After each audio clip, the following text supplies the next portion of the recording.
বিগত 15 বছরে আমরা দেখেছি ঢাকা বিশ্ববিদ্যালয় কিংবা তার সংশ্লিষ্ট এরিয়াতে ঢাকা বিশ্ববিদ্যালয়ের কোনো শিক্ষার্থীদেরকে হত্যার শিকার হয়নি। আমরা আমরা বলেছি যে সুপরিকল্পিতভাবে ঘটানো হতে পারে। সাম্যকে যেখানে আঘাত করা হয়েছে, এটি কোনো পেশাদার খুনি ব্যতীত এই জায়গাটিতে কোনোভাবেই আঘাত করা সম্ভব না। ঢাকা বিশ্ববিদ্যালয়ের সংলগ্ন সোহরাওয়ার্দী উদ্যানে একদল সন্ত্রাসী নির্মমভাবে ছুরিকাঘাত করে হত্যা করে।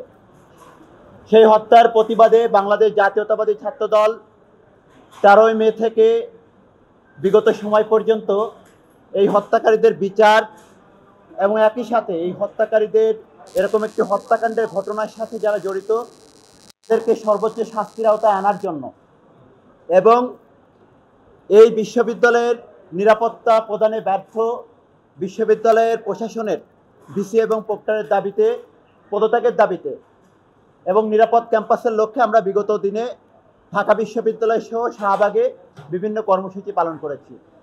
তারই ধারাবাহিকতায় আমরা দেখেছি যে বিগত কয়েকদিন আগে ডিএমপির পক্ষ থেকে একটি সংবাদ সম্মেলন করা হয়েছিল এবং সেই সংবাদ সম্মেলনে এই হত্যাকারীদের বিষয়ে কিছু তথ্য জনসম্মুখে প্রকাশ করা হয়।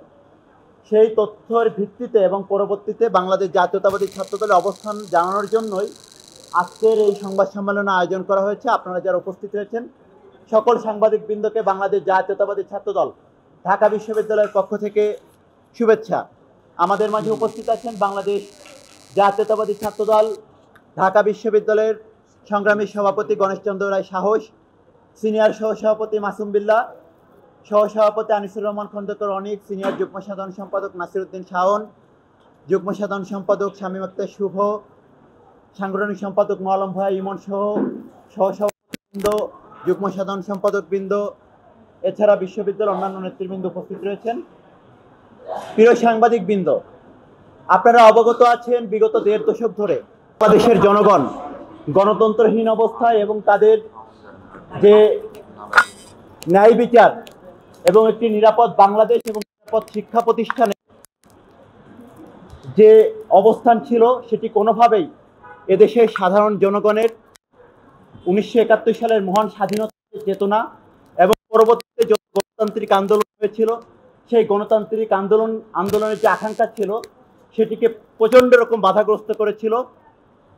বিগত দিনে বাংলাদেশের উপর চেপে বসে একটি ফ্যাসিস্ট স্বৈরাচার গোষ্ঠী সেই দীর্ঘ 1.5 দশকের আন্দোলন সংগ্রামের মধ্য দিয়ে এবং সর্বশেষ জুলাই আগস্টের গণ অভ্যুত্থানের মধ্য দিয়ে যে সকল তরুণ স্বপ্নবাজ তরুণেরা এই বিগত ফ্যাসিস্ট স্বৈরাচার পতন আন্দোলনে সম্মুখ সারিতে থেকে রাজপথে আন্দোলন সংগ্রাম চালিয়েছিল এবং সর্বশেষ 24 জুলাই আগস্টের গণ অভ্যুত্থানে বুলেটের নলের সামনে দাঁড়িয়ে এদেশকে নিরাপদ রাখার জন্য এবং একটি নিরাপদ শিক্ষা প্রতিষ্ঠানের জন্য যে সকল স্বপ্নবাজ তরুণেরা রাজপথে সম্মুখ সারিতে দাঁড়িয়ে এই খুনি ফ্যাসিস্ট হাসিনার রক্তচক্ষু উপেক্ষা করে স্লোগান তুলেছিল, তাদেরই একজন ছিল শহীদ শাহরিয়ার আলম সাম্য।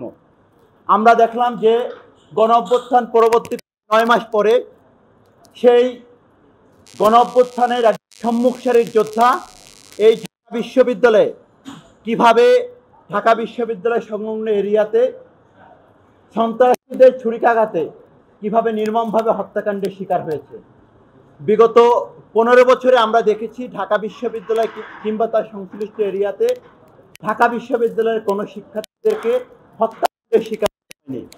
কিন্তু আমরা দেখলাম যে নিরাপদ ক্যাম্পাস বিনির্মাণের লক্ষ্যে আমরা দীর্ঘদিন ধরে আন্দোলন সংগ্রাম করেছিলাম।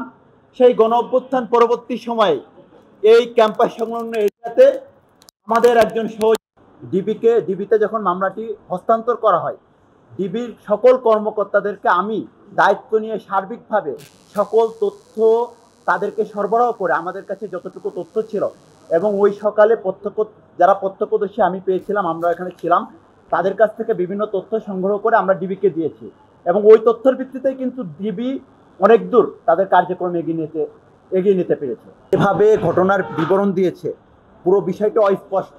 এই ঘটনার রহস্য কেন এই ঘটনা ঘটলো, মানে ঢাকা বিশ্ববিদ্যালয়ের একজন শিক্ষার্থী সোহরাওয়ার্দী উদ্যানে বিগত 15-20 বছরে এরকম কোনো ঘটে নাই।